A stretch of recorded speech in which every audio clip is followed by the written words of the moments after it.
आजची रेसिपी आहे चटकदार टोमॅटोची चटणी. टोमॅटोची चटणी बनवण्यासाठी इथे आपण टोमॅटो चिरून घेतले आहेत. 5 ते 6 लसूण पाकळ्या घेतल्या आहेत.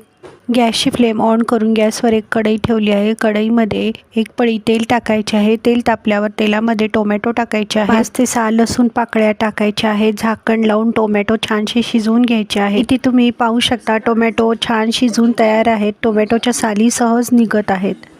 शिजलेले टोमॅटो एका प्लेटमध्ये काढून घ्यायचे आहेत.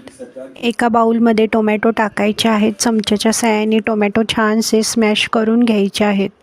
चवीनुसार मीठ टाकायचे आहे. अर्धा चमचा हळद टाकायची आहे. 1 चमचा लाल तिखट टाकायचे आहे.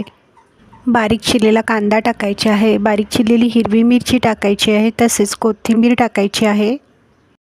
चमच्याच्या साहाय्याने सर्व साहित्य एकसारखे मिक्स करून घ्यायचे आहे.